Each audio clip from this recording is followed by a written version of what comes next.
There are places in the world where history feels distant, almost polite, like something meant to be studied, photographed, and then quietly put back on a shelf. But Louisiana is not one of those places. Here, the past isn't a memory, it's a presence. It lives in the air, thick and humid. It moves in the shadows between cypress trees. It lingers in old brick streets and behind shuttered windows. This is a land where stories refuse to stay buried, where footsteps echo long after their owners are gone, and where the line between the living and the dead is as thin as morning mist drifting over a swamp. Tourists see Mardi Gras parades, neon signs, spicy food, and jazz spilling from every corner of the French Quarter. But there is another Louisiana, one the guidebooks remain silent about. A Louisiana shaped by centuries of war, tragedy, superstition, and whispered secrets. A Louisiana where some spirits stay, not because they are trapped, but because they choose to remain. Our journey begins in the quiet town of St. Francisville, where one of America's most elegant and terrifying homes stands under ancient oak trees. The Myrtles plantation looks peaceful from the outside with its white columns, wraparound porches, and lush gardens, but beneath its beauty lies a history soaked in sorrow. Built in 1796 by General David Bradford, the house was meant to be a symbol of Southern wealth. Instead, it became home to pain, loss, and unanswered cries. The land itself feels heavy, as if it remembers too much. The most infamous story tied to this mansion is the legend of Chloe. Her name alone sends a ripple of unease through anyone familiar with the plantation. The tale begins with Chloe as an enslaved woman owned by the Woodruff family. She was intelligent, observant, and known to linger near the family's conversations. One day, she was caught listening at a door. The punishment was brutal. Her ear was sliced off.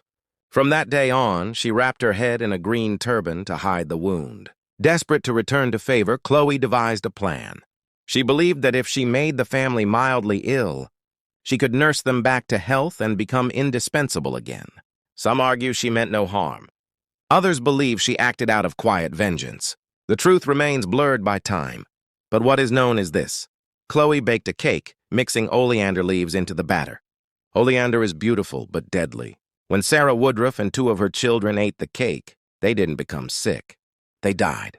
Panic spread across the plantation like wildfire. Fearing collective punishment, the other enslaved workers dragged Chloe outside. Without trial or mercy, she was hanged from a tree on the grounds. Her body was thrown into the river, denied even the dignity of a burial. No, one knows the exact spot where she died, but many believe her spirit never left. For more than a century, guests and staff have seen a woman wearing a green turban, drifting through the halls, her movements silent and slow.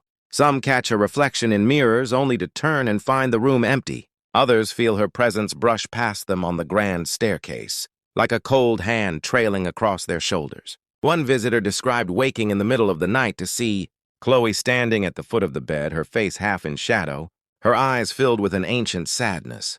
Before the woman could scream, the figure dissolved into the darkness. There is a famous photograph, taken in 1992 by a contractor working behind the house. In the picture, between 2 buildings, stands a figure, slender, dark-skinned, wearing what looks like a head wrap, half solid, half transparent. Experts tried to debunk it. They couldn't. Perhaps Chloe isn't haunting the place out of rage. Perhaps she is still searching for justice, or forgiveness, or release. But Chloe isn't the only presence lingering within the Myrtles. The house is said to have at least a dozen spirits. Some appear as flickers in the corner of your vision. Others make themselves known in far more direct ways.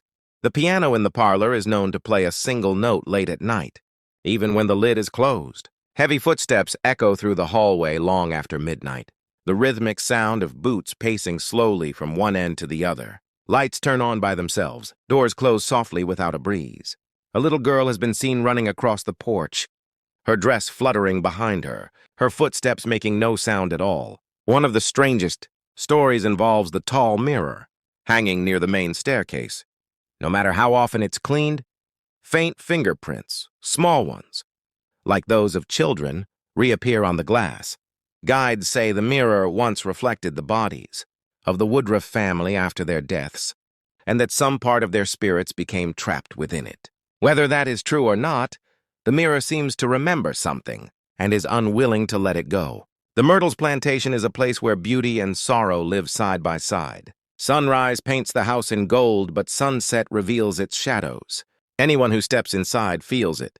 The pressure in the air, the sense of being watched, the soft movement just behind you when you're certain you're alone. Some come seeking history. Many leave with stories they can't explain. The house doesn't simply hold the past, it breathes it. Just outside the vibrant heartbeat of New Orleans' French Quarter, where music spills onto the streets and the scent of gumbo drifts, between neon lights, lies a place that silences even the loudest soul. St. Louis Cemetery. Number 1 is not large, yet stepping through its iron gates feels like crossing into another dimension entirely, one where time moves differently, slower, heavier, as if every minute carries the weight of 2 centuries of restless spirits. Unlike the grassy cemeteries found elsewhere, this one rises above the earth. Whitewashed tombs sit tightly together in long rows, forming a maze of marble and stone. The ground remains slightly warm, even in colder months, because the dead are buried above ground in vaults that trap the summer heat. These tombs hold entire families layered together, generation upon generation.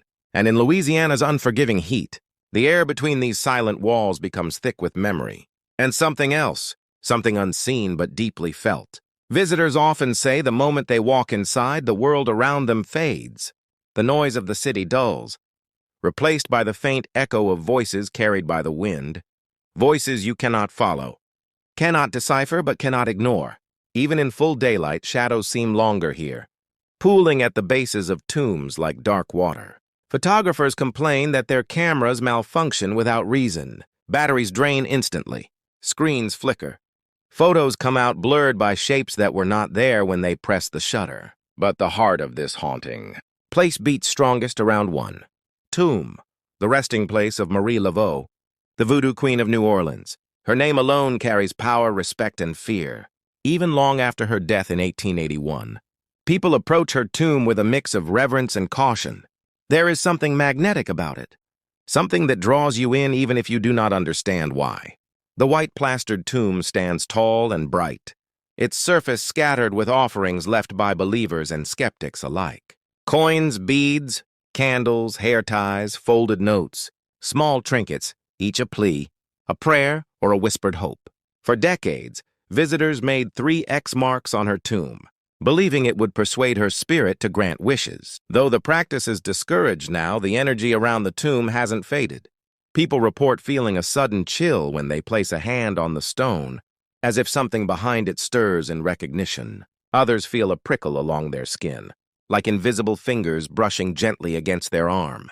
Some claim the air around the tomb seems to hum faintly, a vibration too low to be sound yet too real to ignore. Many say they have seen her, not as a ghostly figure, but as a living woman, tall, striking, dressed in bright fabrics and a vibrant headscarf. She is often spotted turning a corner between the tombs or standing at the far end of a walkway. Witnesses describe her expression as calm, almost knowing. But when they blink, she vanishes. A park ranger once claimed he saw a woman fitting her description just before sunrise, walking between the vaults. She turned, looked directly at him, and then dissolved into the early morning haze. The phenomenon isn't limited to visions. On blisteringly hot days, when the sun hangs in a cloudless sky, visitors report sudden pockets of cold air, sharp, icy breaths in the narrow pathways between tombs. These cold spots move, drifting like invisible figures pacing the maze of marble. Voices float through the cemetery, too, low and rhythmic, like distant chanting carried by a breeze that appears out of nowhere. People often walk toward the sound, expecting to find a tour group or a gathering. They find nothing. One well-known story tells of a woman who entered alone near closing time. As she made her way past the older vaults, she heard someone behind her whisper her name. The voice was soft, almost affectionate. She spun around, but the path behind her was empty. She tried to leave, but each turn led her deeper into the cemetery's labyrinth. The whisper came again, closer this time. She described the feeling not as fear, but as if someone she couldn't see was trying to guide her. She eventually found the exit, but she refused to return, saying she felt the cemetery itself had been studying her. Then there are the tales of the small mausoleum known as the walled-in vault. where a man supposedly went mad after being locked inside overnight decades ago. Some say they hear frantic scratching sounds coming from inside, even when the vault is empty. Others hear slow, deliberate knocking, 3 taps, a pause, then 3 more. Always 3. Guides shrug it off as imagination, but those who hear it swear it's real. Even Marie Laveau's daughter, Marie Laveau II, is said to walk the cemetery paths. While her mother's energy feels commanding, her daughter's is described as more playful, even mischievous. People report feeling their clothing tugged gently, as if a child were trying to get their attention. Some leave the cemetery to find the laces of their shoes mysteriously untied. Nighttime at St. Louis Cemetery No. 1 is forbidden to the public, but residents who live near the cemetery swear they hear movement long after midnight. Slow footsteps pacing the aisles. The sound of something heavy sliding across stone, and faint, distant chanting carried on a wind that blows only within the cemetery walls. St. Louis Cemetery No. 1 is not just a resting place. It is a crossroads, a place where history sleeps, lightly, and the spiritual energy of the city gathers like storm clouds. Anyone who steps inside feels it immediately, the weight, the presence, the eyes. Some come for curiosity, some for reverence. But all leave with the same realization. The dead here are not silent. They are watching, listening, and waiting. There are places in Louisiana where the past sits quietly, fading softly into memory. And then there is Oak Alley Plantation, a place where history doesn't fade at all. It stands tall, proud, and impossibly beautiful, as if carved from a dream. Yet behind that beauty is a sorrow that clings to every brick, every tree, every breath of wind that passes through its ancient branches. Approaching Oak Alley feels like stepping into a story the land has been trying to tell for more than 2 centuries. But the ending never seems to come. Long before the mansion itself was built, the land was already marked by time. 13 towering live oak trees had stood there for hundreds of years, their branches twisting outward and upward like the arms of ancient guardians. When Jacques Telesphore Roman built the home in the 1830s, he centered it perfectly between those trees, creating the iconic tunnel-like path that stretches from the river to the house. Photographs make it look serene, but standing there in person, the air feels thick with something indescribable, something watching, something remembering. Oak Alley's story is tied deeply to beauty, elegance, and the powerful illusion of perfection. Visitors see the grand Greek revival columns, the sweeping balconies, the polished floors, and the immaculate grounds. But what they don't see, the part hidden beneath the surface, is the cost at which that beauty came. Hundreds of enslaved people lived, worked, and suffered here. Their stories rarely made it into the ledgers of history, but their presence lingers with a heaviness that no restoration could ever erase. Many visitors describe feeling an unexplained sadness as soon as they step onto the pathway, as if the oak trees themselves are carrying the weight of all those forgotten lives. But the spirit most often spoken of at Oak Alley is the Lady in White. No one knows her true name, though locals have tried to guess. Some believe she was a former mistress of the house, looking out toward the Mississippi River for a loved one who never returned. Others claim she was a visitor who died tragically during childbirth. Some even suggest she was a restless soul tied to the grounds long before the mansion existed. Whatever her story, her presence is undeniable. She is seen most often at dusk, when the sun hangs low and the shadows begin to blur across the balcony railings. A woman dressed entirely in white stands on the upper veranda, her figure still and graceful. She doesn't walk. She simply appears, as if the fading light pulls her into existence. Guests stop mid-step when they notice her. Some stare, unsure whether she is real, but when they try to call out or move closer, she fades, not like a person leaving a room, but like light dissolving into smoke. Several visitors have reported standing beneath the balcony, looking up at her directly, only to have her vanish between one breath and the next. Inside the house, strange things happen that no amount of historic explanation can account for. Lights flicker in rooms that have no electrical issues.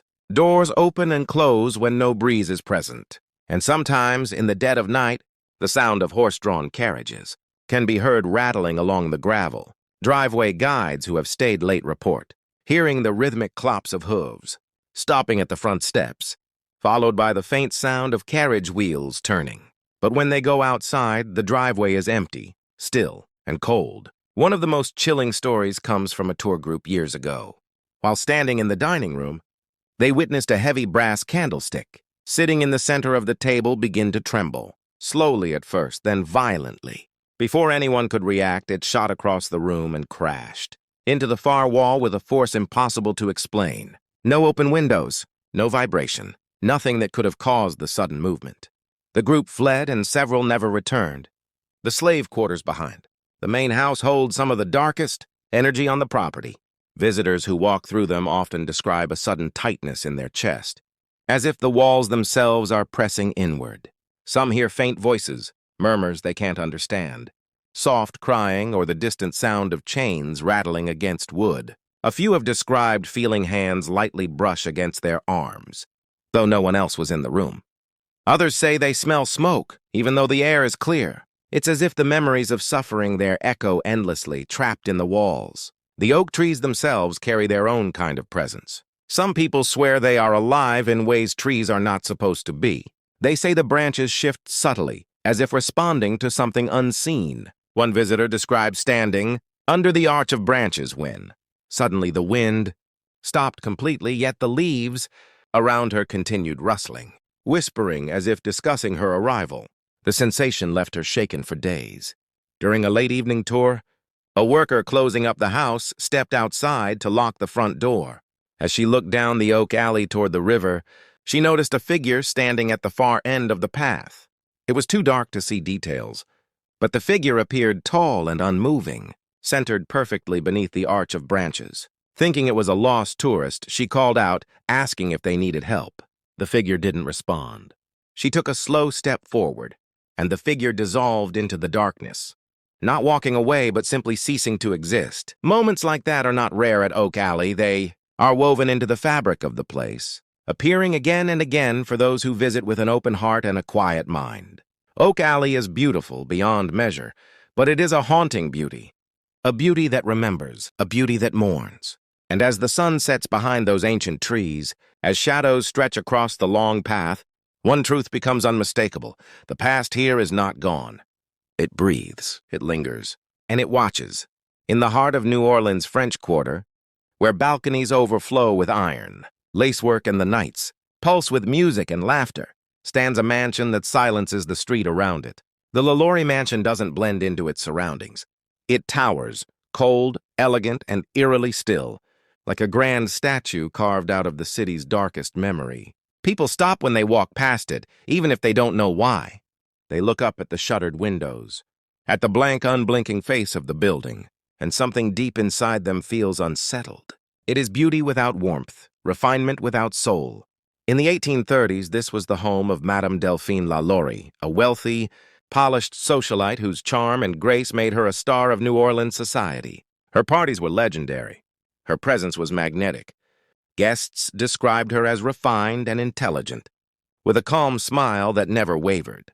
She walked through the halls in silk gowns, the picture of aristocratic perfection. But perfection often hides the deepest cracks. And behind the polished doors of that mansion lived a horror so grotesque, it would embed itself permanently into the city's bones. The truth emerged on April 10th, 1834. A fire broke out in the mansion's kitchen, filling the house with thick black smoke. Bystanders rushed to help, breaking down the locked doors and searching for anyone trapped inside. What they found is something the city will never forget. In a hidden, locked attic room, they discovered enslaved men and women, chained, mutilated, starved, and tortured in ways too inhumane to fully speak aloud. Some were barely alive. Others had endured years of unimaginable pain. The crowd outside screamed. They tried to force their way into the mansion, wanting justice, wanting blood. But before they could reach her, Madame LaLaurie disappeared. Some say she escaped by carriage to the docks. Others claim she fled to France. But one thing is certain, she never answered for what she did. Since that day, the mansion has never known peace. People living in the French Quarter swear that long after midnight, you can hear agonized cries coming from inside the mansion's walls.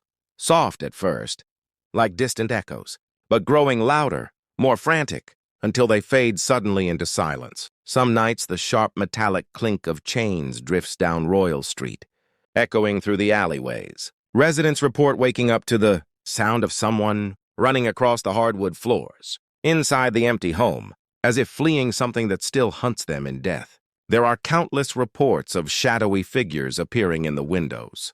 Tourists snap photos of the mansion, and later discover shapes in the glass, dark silhouettes with twisted limbs or hollow eyes staring back at them.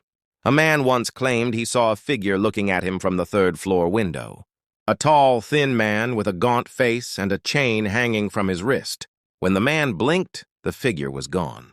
When he looked again, the curtains had fallen into place, as if someone inside had quickly stepped away. Workers who have renovated the mansion over the years tell stories that make even skeptics uneasy. One carpenter quit after seeing a figure glide silently through a locked room. Another said tools went missing daily, only to reappear in strange places, balanced perfectly, on ledges or arranged neatly in corners, as if someone unseen was watching and rearranging things out of boredom or spite. One worker heard a faint voice whispering directly into his ear while he was alone. The words were unintelligible, but the breath was cold enough to raise goosebumps across his skin. There is a chilling story, told by a security guard who patrolled the property one night. As he walked along the sidewalk outside, he heard footsteps on the balcony above him, slow, deliberate, pacing back and forth. But when he looked up, the balcony was empty. He shined his flashlight across it, expecting to see someone hiding in the shadows. Instead, the footsteps grew louder, faster, as if someone was running toward him. Then they stopped abruptly right at the edge. When the guard stepped back, a sudden gust of icy air washed over him, and the balcony door slammed shut on its own. Some say the spirit of Madame Lalaurie herself has returned to the mansion.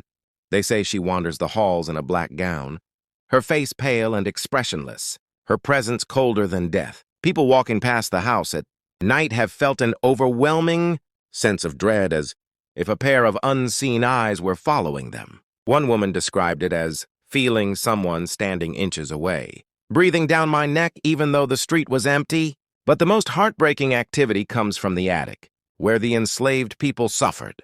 Visitors who managed to enter the building report hearing soft whimpers, faint sobbing, or the dragging sound of chains across the floor. Some feel gentle touches on their arms, as if pleading for someone, anyone, to finally acknowledge their pain.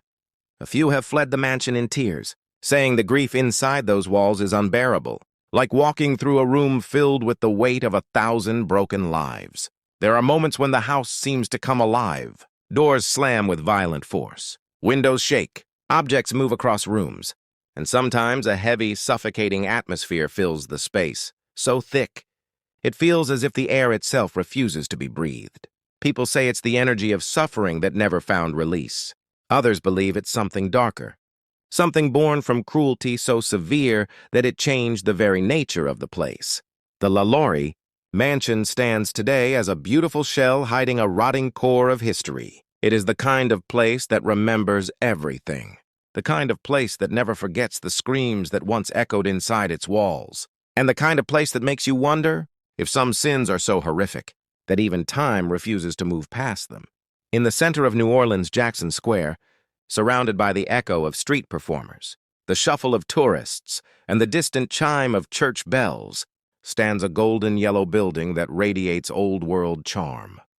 Muriel's restaurant looks warm, inviting, even comforting, the kind of place where people gather for laughter, food, and celebration. But beneath its soft glow and elegant interior lies a story woven from heartbreak, lingering sorrow, and a spirit that refuses to leave the home he once lost. Long before it became one of the city's most beloved dining spots, this was the residence of Pierre-Antoine Lepardie-Jourdan, a man who adored his home more than anything else in the world. Jourdan purchased the property in the early 1800s, pouring his entire soul into restoring it. Every wall he touched, every brick he replaced, was done with love and pride.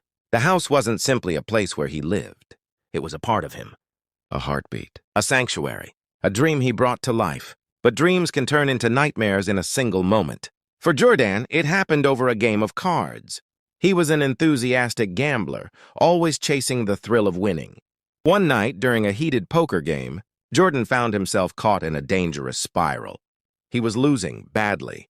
Desperate to recover, he wagered everything he had left. And in a tragic moment of impulsive hope, he placed his most precious possession on the table, his beloved home. When the final card fell, he lost. The shock was too much to bear. Jordan, devastated beyond repair, retreated into the very house he had just gambled away. And there, in one of its rooms, consumed by grief, he ended his own life. Some tragedies dissolve into the past. This one did not. The moment Jordan's heart stopped beating, something else awakened within the walls of that home. Something gentle, sorrowful, and eternal. When the building eventually became Muriel's restaurant, the new owners sensed his presence almost immediately. Instead of ignoring it, they acknowledged it. They respected it. And in doing so, they created one of the most unique relationships between the living and the dead in New Orleans. Every evening, without fail, a table is set on the second floor specifically for Pierre-Antoine Lepardie-Jourdan. A white cloth is laid out, a loaf of bread is placed neatly on the table, and a glass of wine is filled. It is a gesture of peace, a quiet invitation to a spirit who never stopped loving his home. Staff members claim that when they forget to set the table, which is rare, a strange tension fills the air, almost as if the building itself is displeased. Doors don't open smoothly. Candles flicker violently. Shadows linger longer than they should. The seance lounge, located just above the main dining room, is where most of the activity occurs. Visitors describe feeling a sudden drop in temperature the moment they step inside, as if someone invisible is passing through them. The chandelier overhead sometimes sways gently, even when the air is completely still. A few people have felt a soft brush against their shoulder, like a hand trying to reassure them or remind them they're not alone. Late at night, when staff members lock up, faint footsteps echo from the upper floor, slow and deliberate, as though someone is pacing the room where their life ended. One server shared a story that still gives him chills. He was stocking glasses upstairs when he heard someone whisper his name, a low, gentle murmur, almost melodic. Thinking it was another employee, he turned around. No one was there. But the whisper came again, closer this time, warm enough to brush against his ear. He dropped the glass and backed out of the room without looking behind him.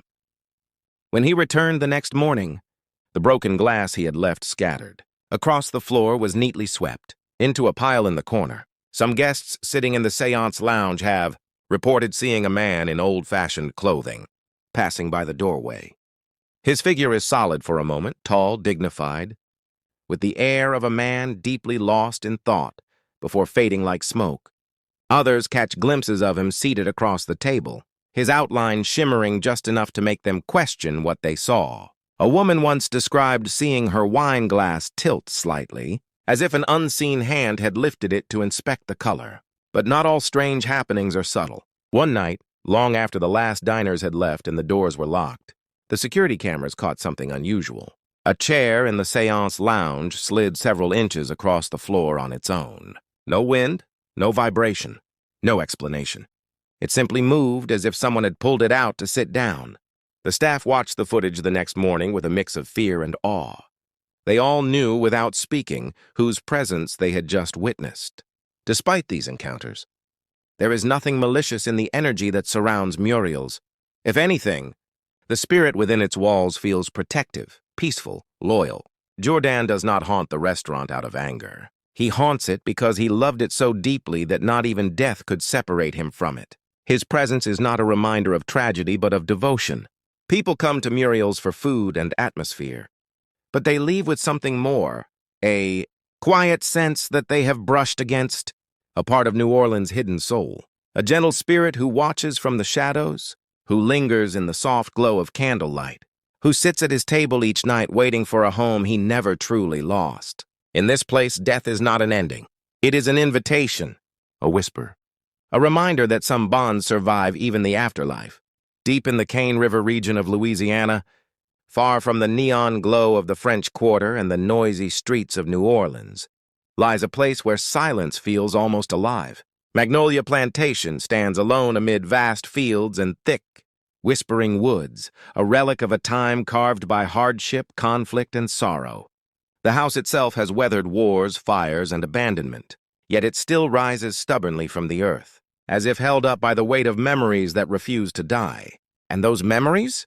They cling to the air like smoke. Visitors often describe an unsettling feeling even before they reach the main house. The long dirt road leading to Magnolia seems to grow narrower, darker, as though the trees are leaning inward to watch you pass. By the time the plantation comes into view, the world feels strangely muted. The crickets grow quiet. The wind slows. Even footsteps seem softer, swallowed by the heavy stillness that surrounds the property. Magnolia Plantation was once one of the largest cotton plantations in the South, a place built on the backs of hundreds of enslaved people whose names rarely made it into the official records. Their lives, marked by unimaginable hardship, left an emotional imprint so deep that parts of the plantation feel weighed down by their suffering. Many visitors say that when they walk past the old slave quarters, the temperature drops sharply, as if the air itself is mourning. But the most well-known spirit tied to Magnolia is that of the Union Major, an officer, who died under mysterious circumstances during the Civil War. Legend says he was poisoned while staying at the plantation, though the truth remains lost to time. What hasn't been lost, however, is his presence. He is most often seen at an upstairs window, staring out with a cold, haunted expression. His figure appears suddenly, as if stepping forward from the shadows, and remains completely still. People walking the grounds late in the day often feel the sensation of being watched, a prickling at the back of the neck that refuses to fade. When they look up, they sometimes catch the silhouette of a man in old military attire. But the moment they blink, he disappears, leaving behind nothing but an empty window framed by curtains that don't seem to move anymore. Inside the main house, the atmosphere is even heavier. Doors open and close softly on their own, as if guided by unseen hands. Furniture creaks when no one is sitting on it. Footsteps echo upstairs, slow and steady, pacing back and forth in an endless loop. People who work there say the footsteps belong to the Major, forever reliving his final hours, trying to make sense of his sudden and silent death. The slave hospital, arguably the most emotionally charged structure on the property, carries an energy that many find unbearable. It is small, dim, and filled with an oppressive feeling that seems to press against your lungs. Some visitors claim to hear muffled cries coming from inside, the kind that sound far too real to be imagination. Others report hearing soft humming like a lullaby meant to comfort someone in pain. The sound appears and disappears without warning, leaving behind a chill that settles into the bones. Then there are the lantern lights. Nighttime at Magnolia has a reputation for being unpredictable. Along the tree line behind the old hospital, glowing lights sometimes flicker in the distance. Small points of yellow or white that bob gently through the darkness. They move slowly, almost rhythmically, as if carried by someone walking the grounds with purpose. But when people approach, the lights vanish completely. Paranormal investigators have tried for years to capture them on camera.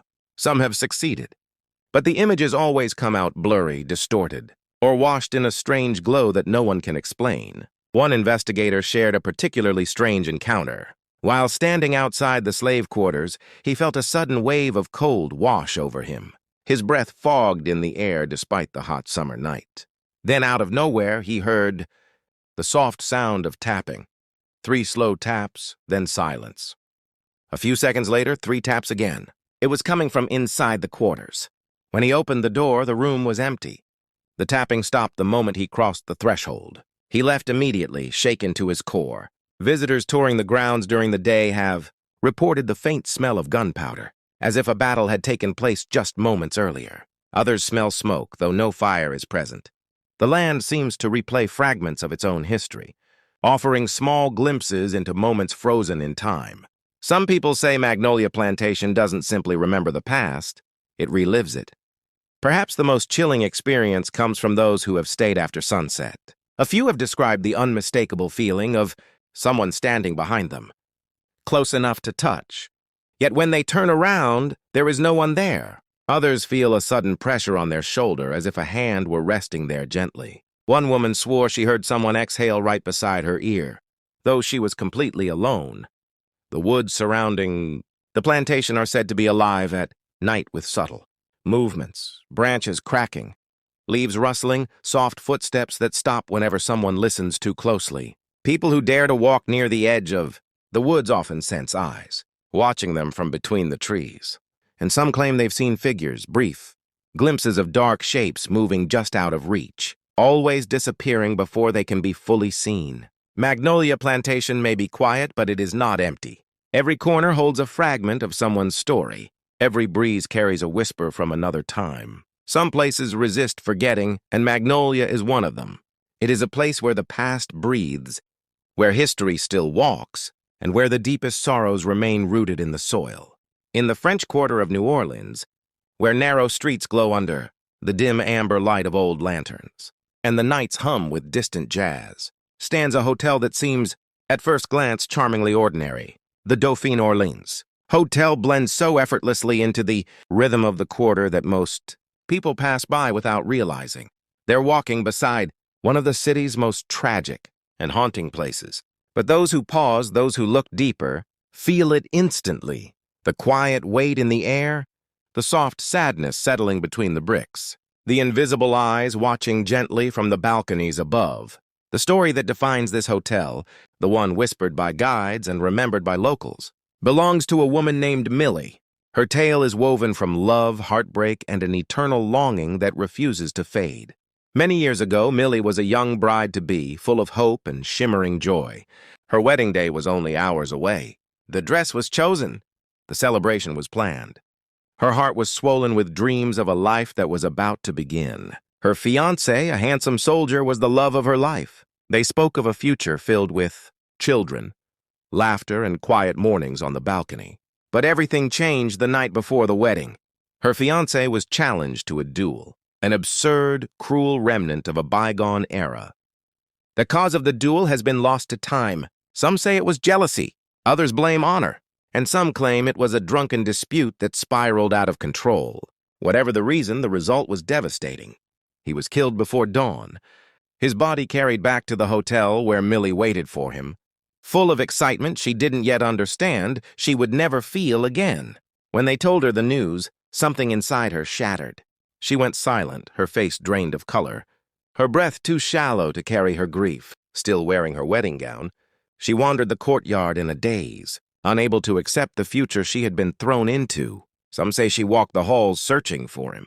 Others say she stood for hours on the balcony, staring into the distance, as if she expected him to come home anyway. Days passed, then weeks, and the sorrow only deepened.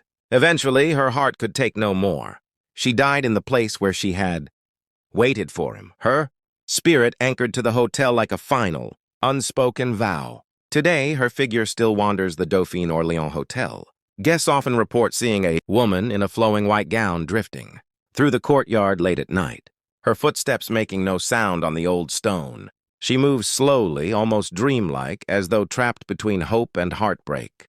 People who encounter her describe an overwhelming sadness that washes over them, a grief so pure and heavy that they feel it settle on their skin like cold mist. She does not speak. She does not approach. She simply moves through the night, searching for a man who never returned. Inside the rooms of the hotel, the air shifts in strange ways. In one of the suites believed to be Millie's favorite, guests say the temperature will drop suddenly without warning, even in the middle of summer. Curtains sway without a breeze.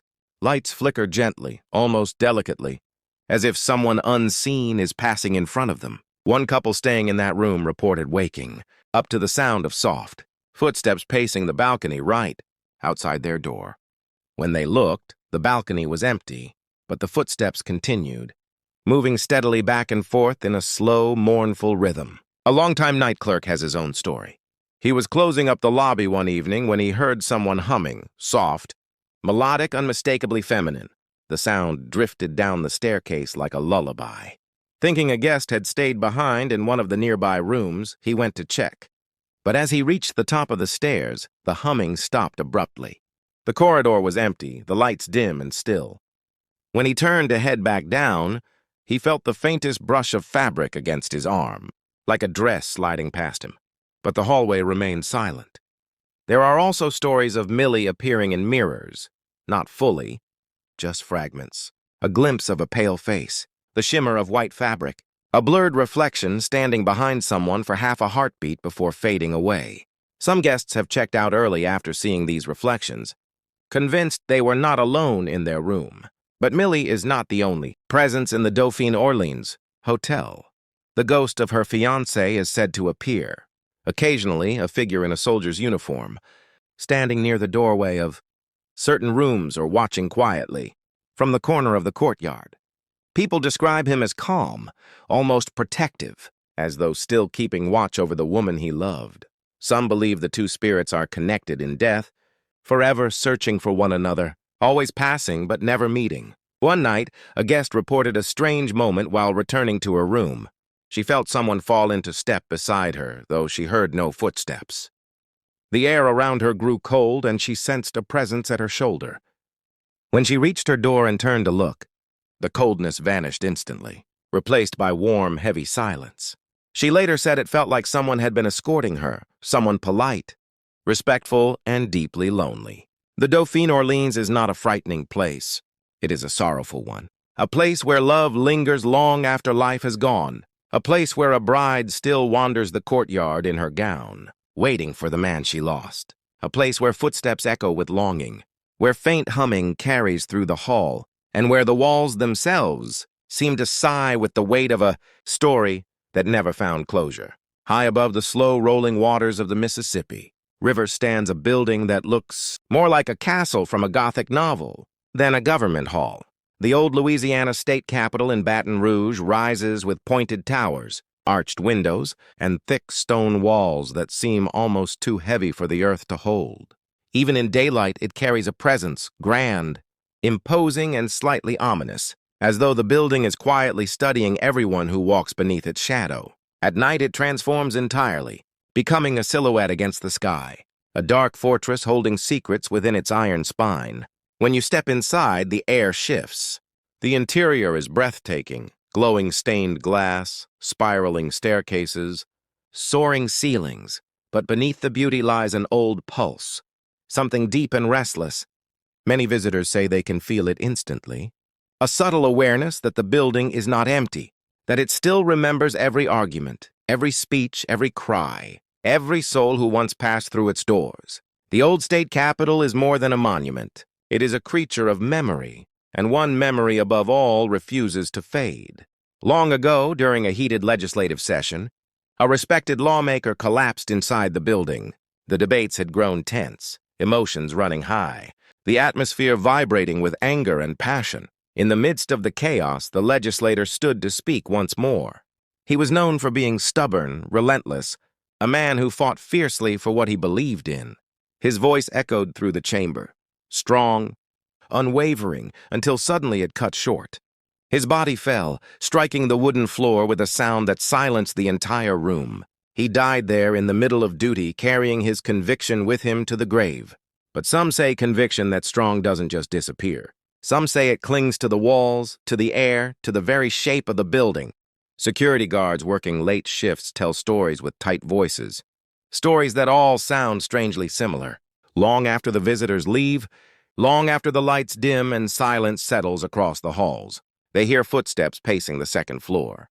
Not hurried, not lost, steady, confident, as if someone is walking with purpose, rehearsing a speech that still needs to be delivered. When guards go to check, the hallway is empty, but the footsteps continue behind them, echoing through the marble, following them around corners, always one step out of reach. Some nights the lights flicker in the legislative chamber. The air grows colder. A chair shifts slightly on its own, scraping softly against the floor. The guards stand still, listening. Then they hear it, a faint but unmistakable sigh, like a man weary from a lifetime of fighting yet unable to rest. They know better than to respond. They simply finish their rounds quickly and leave the chamber behind. One janitor reported something far more chilling. He was sweeping the grand staircase when he heard someone call his name. Quiet, but clear. Thinking it was a coworker, he looked up. At the top of the stairs stood the silhouette of a man, tall, straight-backed, dressed in attire far older than anything worn in the present day. The janitor blinked, startled, and in that single second the figure vanished completely. The staircase was empty, yet the air remained charged, humming faintly with a presence that refused to dissolve. Some visitors claim the building taps them on the shoulder, literally. They walk past old display cases or stand beneath the stained glass dome when they suddenly feel a firm press on their shoulder, like someone trying to get their attention. When they turn, expecting a friend or fellow tourist, they find no one. Yet the weight of the touch lingers, warm at first, then slowly fading as though the spirit has stepped back into the shadows. Others have experienced something even stranger. They walk into a hallway freshly cleaned, the floor shining, the air still. Minutes later, visible footprints appear across the polished surface. Footprints leading from one end of the hall to the other, stopping abruptly at a closed door. The prints look recent, crisp, unmistakably human, and yet the hallway had been empty the entire time. People who enter the building, in a quiet moment, sometimes hear voices, drifting through the air, not whispers, not cries, but actual conversations. The murmur is gentle, like distant dialogue echoing through walls. When visitors lean in to listen, they swear they can make out fragments, words like bill, amendment, vote. It is as if the past continues debating endlessly, trapped in a loop of unfinished business. One tourist recalled walking through the Grand Rotunda when she felt an overwhelming wave of emotion, anger, frustration, sorrow, all hitting her at once with such intensity that she couldn't breathe. She staggered back, gripping the railing for support. As suddenly as it came, the feeling lifted, leaving her trembling and confused. She said it felt like someone else's heartbreak had passed through her body. There are stories, too, of the stained glass dome coming alive after dark. Colors shift. Shadows ripple across the ceiling even when the moon outside is still. Some people believe the building breathes at night, expanding and contracting, like a living being that hasn't yet accepted its own stillness. Perhaps the most unsettling tale comes from a historian who was allowed to roam the building, alone after hours. He heard the faint sound of shuffling papers, followed by the tapping of a pen, soft, rhythmic, purposeful. When he reached the office where the sound came from, he found the room empty, the desk untouched. But a single sheet of paper lay in the center of the desk, curling upward at the edges, as if someone had just set it down moments before. The old state capitol is more than stone and glass. It is devotion carved into walls. It is sorrow trapped in echoes. It is a man's unfinished passion lingering long after his body fell silent. And when you walk its halls, you can feel it. The weight of someone still fighting, still pacing, still speaking in a voice no longer heard by the living. In the heart of the French Quarter, wrapped in the soft glow of antique street lamps and the ever-present murmur of music drifting through narrow streets, rises a hotel unlike any other in New Orleans. Hotel Monteleone does not simply sit on Royal Street. It owns the space, towering in quiet elegance, its gleaming facade as familiar to locals as the scent of bayonets or the sound of a trumpet at sunset. For more than a century, writers, musicians, and dreamers have passed through its doors, drawn to its charm, its luxury, and though few admit it, its shadows. Because Hotel Monteleone is beautiful, yes, but it is also alive in ways a hotel should not be. Some places absorb the energy of their guests, joy, grief, longing, love. But Monteleone seems to hold on to those energies, weaving them into the walls, letting them linger long after the people themselves have gone. Visitors often say they feel watched the moment they step inside, not in a sinister way, but as if the hotel itself is aware, observant, curious, almost protective. But the most famous presence who refuses to leave the Monteleone is a little boy named Maurice. His story reaches back decades, to a time when families traveled long distances to seek medical care in the bustling city. Maurice stayed at the hotel with his parents during a trip, meant to bring him healing. Instead, he grew sick, far sicker than anyone expected. He passed away suddenly, leaving his mother devastated beyond words. She checked into the same hotel room for years afterward, believing that if she stayed close to the place where she last saw her child alive, she might still feel him near, and perhaps she was right. Because people began reporting strange things in that hallway, elevators stopping on the wrong floor, soft laughter echoing through empty corridors, the fleeting sound of small footsteps, and sometimes a little boy in a striped shirt appearing, just long enough to be seen before vanishing around a corner. Over time, his presence became unmistakable. guests staying on the 14th floor, where Maurice spent his final moments, describe hearing the running footsteps of a child playing in the hallway late at night. When they open their doors to look, the corridor is empty, lit only by the golden lamps casting long shadows. Some hear knocking on their doors, but when they answer, there is nothing waiting for them except silence and the soft hum of distant chatter below. One woman reported waking from a deep sleep to the sensation of small hands tugging gently on her blanket. Startled, she looked toward the foot of the bed and saw a little boy standing there. His face curious, his expression not frightening, just sad, as though he were searching for someone he missed. Before she could speak, he faded away like mist dissolving into sunlight. The elevator in Hotel Monteleone has its own legend. People say it has a mind of its own. Guests trying to go to the lobby sometimes find themselves inexplicably carried to the 14th floor. The doors slide open with a soft chime, revealing the empty hallway where Maurice's footsteps still echo. Even when the buttons are pressed repeatedly, even when the elevator is full of people, it will stop at that same floor, its doors opening as though guided by something unseen. Hotel staff have grown used to it. They smile knowingly, telling stories about Maurice's playful personality, his gentle pranks, the way he seems to guide lost guests to the right place at the right time. One bellboy said that on a stormy night, long after midnight, he heard a child laughing in the hallway. When he turned the corner, the sound suddenly shifted behind him, as if the child had darted past him impossibly fast. He described the laughter as light, innocent, the kind that warms your heart even while it chills your bones. But Maurice is not the only one who lingers within these walls. Employees working the night shift report seeing a woman dressed in clothing from the early 20th century wandering the lobby when the hotel falls quiet. She appears near the Carousel Bar, a famous spinning bar beloved by writers like Hemingway and Capote, and drifts gracefully through the room, her form shimmering faintly in the mirrored surfaces. When someone approaches, she slips behind a column or disappears into the dim glow of the hallway. Some believe she was a performer who spent her final days in the hotel, her love for its lights keeping her anchored long after death. Others speak of a former employee, a kindly man who served guests for decades before passing away. His presence is gentle, almost fatherly. People have felt a guiding hand on their shoulder when they seem lost or overwhelmed. Housekeepers hear someone humming in empty rooms. Occasionally, a cart will begin rolling down the hallway on its own, not fast or violently, but calmly, as though someone is pushing it with a careful, practiced hand. There are moments when the entire hotel feels alive at once, lights dimming, doors creaking, faint music drifting from rooms where no radios play. It's as if the building is holding on to fragments of every soul that ever loved it, and offering them a place to stay. Hotel Monteleone is not a place of horror.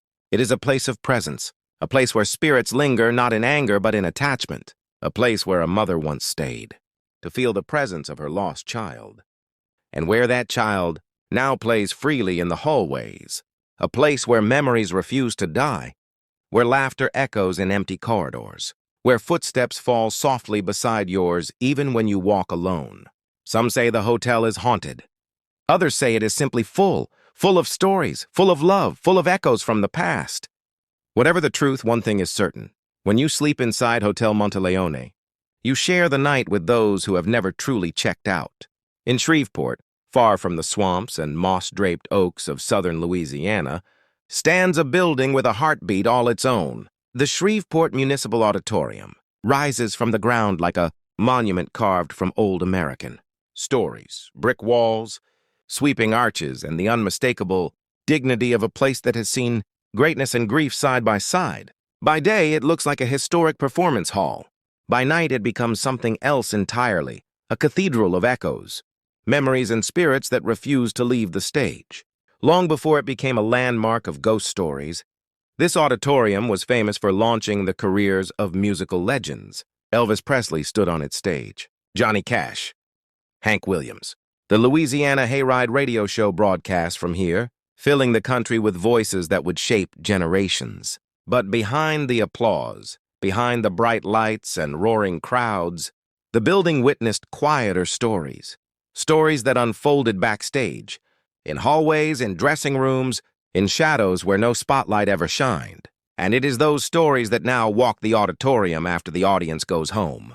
The most well-known spirit is a man, known only as the Sarge. He is believed to have been a soldier stationed at the building during World War II, when the auditorium served as a temporary barracks. No one knows his real name. No photograph remains. But everyone who has encountered him describes him the same way, a tall shadow, with a posture sharp enough to cut through the dark. He is not violent. He is not loud, but his presence is unmistakable. Women walking through the building often feel a gentle tug on their hair, as if someone is playfully trying to get their attention. When they turn around, no one is there. Some feel the tug again, stronger this time. And that's when the cold sweeps over. Them, the sudden chill of a presence standing just close enough to be felt, but never seen clearly. Staff members say this is the Sarge's signature, a strange habit that has continued for decades. Some believe he's flirting. Others think he's reaching out for a connection he never had in life. Whatever the reason, the energy behind the touch is always the same. Soft, teasing, and unmistakably real. Yet the Sarge is only one of the auditorium's restless inhabitants. The second is far more mysterious, a little girl in a blue dress. She has been seen darting through the aisles when the seats are empty, her small feet barely touching the ground. Some say she hums to herself, a quiet tune that echoes faintly through the giant hall. Others claim she laughs, a quick burst of joy that rings out before fading into silence. No one knows who she was. No record mentions a child dying here, but her presence is gentle, warm, almost playful. She appears to people who are alone, technicians adjusting lights, janitors sweeping rows, or staff locking up after a show. They catch a glimpse of her dress, the soft glow of her outline, and then she's gone, leaving behind only the lingering sound of her giggle. But the most unnerving activity happens long after midnight, when the auditorium is locked and silent. Security cameras have captured strange flashes, shadows moving across the stage. When no one is inside, curtains swaying without any air movement, and lights flickering even though the power grid is stable. Some recordings show seats lowering as if someone has sat down, then rising again moments later. The auditorium seems to hold performances of its own even in the dead of night. One security guard shared a story that still makes the rounds among the staff. He was patrolling the building around 2 a.m., walking up the aisle toward the stage. As he reached the center row, he heard applause, soft at first, then louder, rising from the empty seats around him. It was not a recording. It was not an echo. It was real enough to stop him in his tracks. He looked around, heart pounding, and the clapping continued for several seconds before suddenly ceasing all at once, leaving a hollow silence hanging in the air. Moments like these make even skeptics question their certainty. There is also the musician, an unidentified spirit who seems tied to the building's musical past. People walking backstage have heard the faint sound of a lone guitar being strummed, a slow, deliberate melody floating through the darkness. Others hear someone whistling a tune from the 1950s. The sound is never loud, never abrupt, just quiet enough to make you wonder if you imagined it. But those who have experienced it insist the notes were real, as clear as if a performer were seated just out of sight, practicing for a show that ended decades ago. Some visitors describe the sensation of being watched from the stage. When they stand at the center, looking out over the rows of empty seats, they feel an energy rising from the darkness, a presence waiting, listening. One woman swore she heard her name whispered from the front row, a soft voice that echoed slightly before fading. When she shined her flashlight across the seats, nothing moved. But she refused to walk onto that stage again. And then there are the footsteps, steady, heavy steps that circle the backstage corridor. They echo through the quiet halls at night, sometimes accompanied by the metallic clink of boots on concrete. Staff believe this is the Sarge doing his rounds, patrolling the building as if it were still under his care.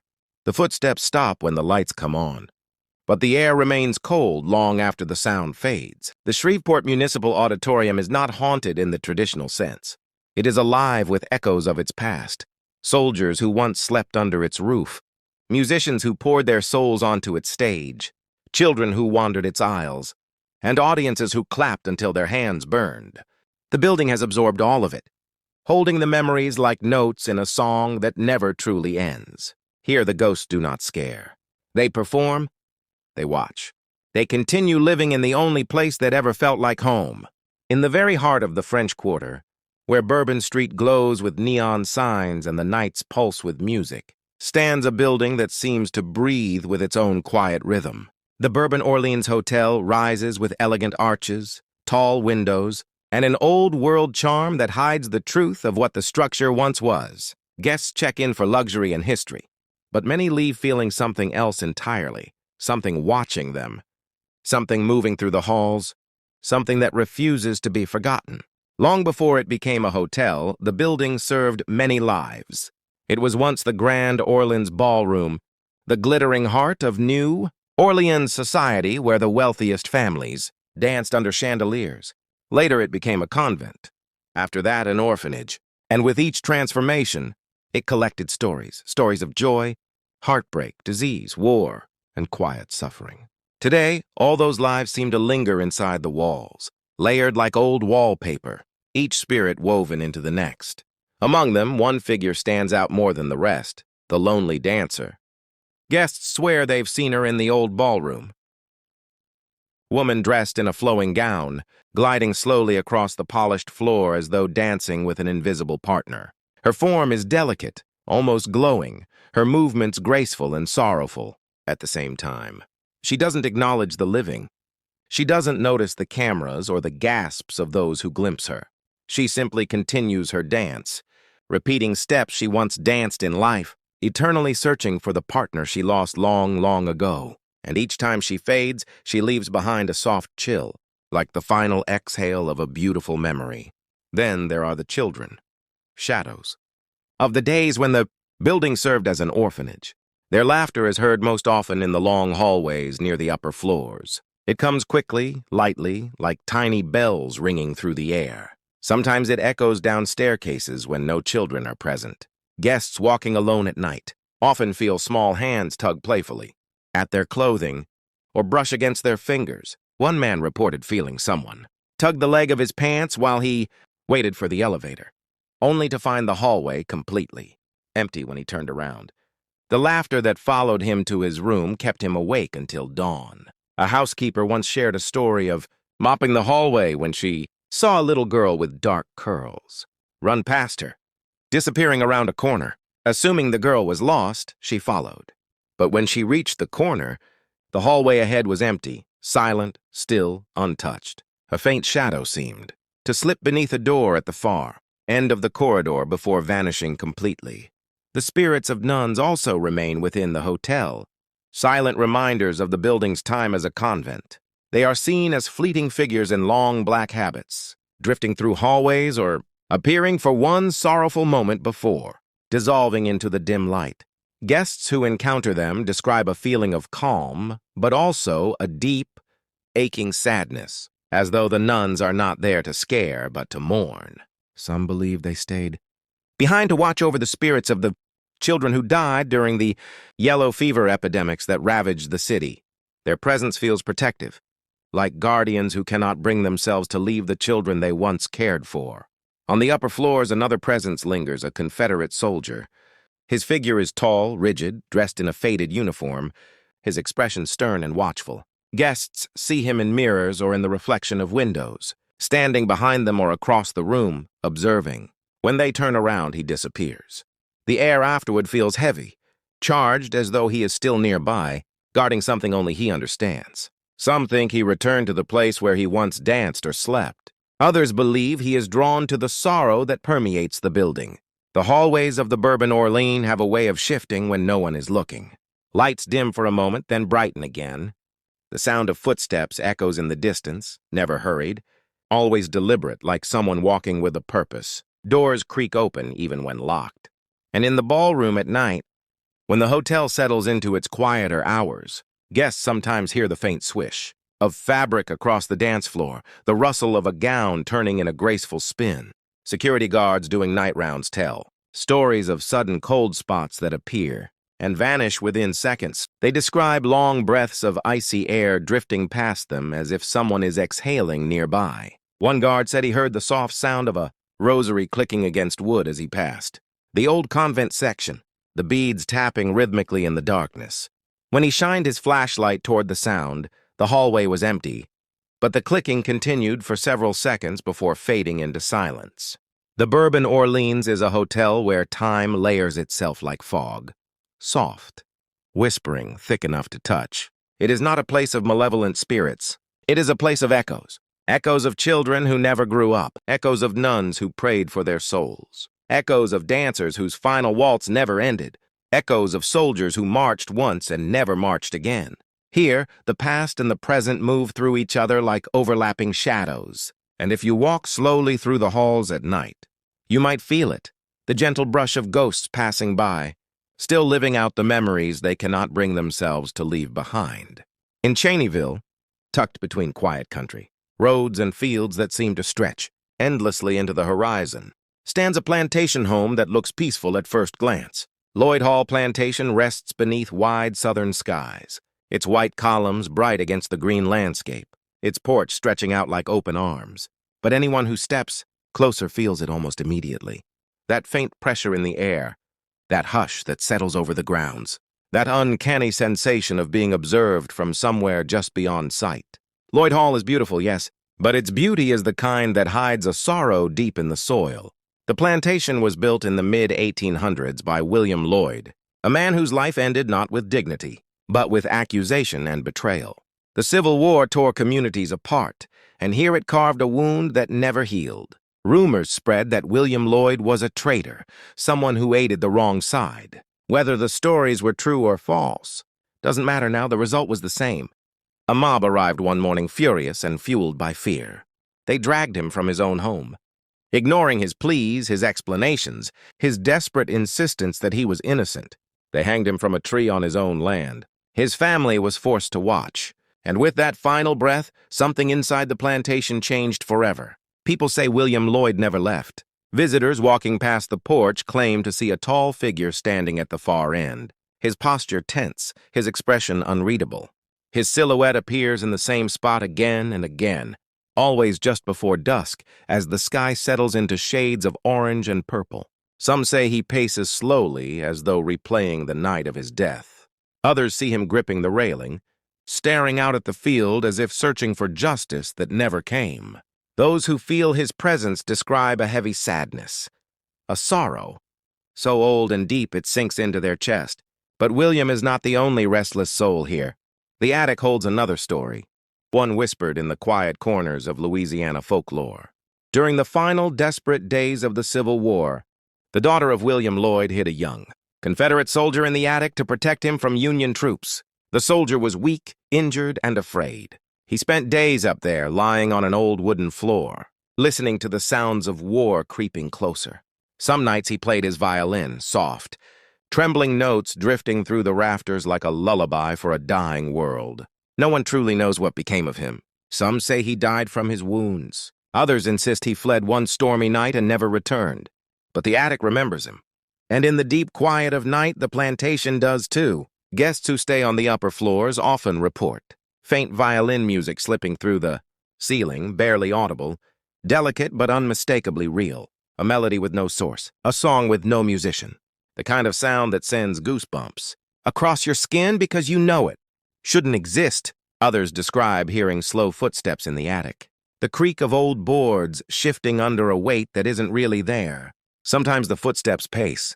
Sometimes they stop directly above someone standing still, as if the unseen soldier is listening, watching, waiting. Then there is the voice of the nanny, a gentle presence tied to the home's earliest days. Her spirit is not loud or dramatic. It makes itself known in quiet, tender ways. Visitors have reported hearing her soft humming in rooms long empty, the kind of lullaby that could calm a crying child. Some have heard a soothing whisper near their ear, comforting and warm even when they were alone. A woman staying in one of the family rooms awoke, in the middle of the night, convinced someone was sitting beside her, stroking her hair gently the way a mother would soothe a terrified child. When she opened her eyes, no one was there, but the warmth on her scalp remained. A caretaker once told the story of hearing soft footsteps running across the upstairs hallway, followed by the sound of children giggling. High, bright laughter echoing through the house. When he checked the rooms, all were empty. The plantation was silent.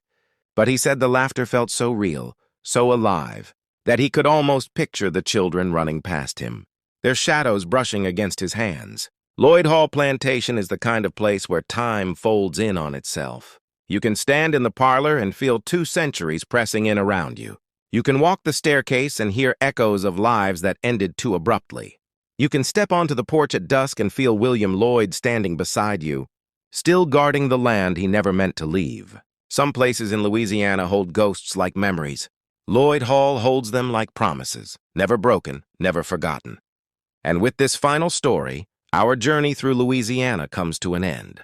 We've walked through plantations and cemeteries, through hotels and historic halls, through shadows that move when nothing touches them and whispers, that drift through the air like unfinished sentences. Louisiana is a place where history is alive, where the past refuses to stay silent, where spirits linger for reasons the living will never fully understand. Some remain out of love, some out of longing, some out of pain. But all of them remind us of one truth. The veil between worlds is thinner than we think. If you felt a chill in these stories, if you've sensed the weight of the echoes we've explored, then you understand what makes Louisiana unlike any place in America. Here the past walks beside the present. Here, ghosts are not just legends, they are neighbors, companions, witnesses to everything time has tried and failed to erase. Thank you for walking through the shadows with me. The past is listening. The question now is, are you brave enough to hear it again?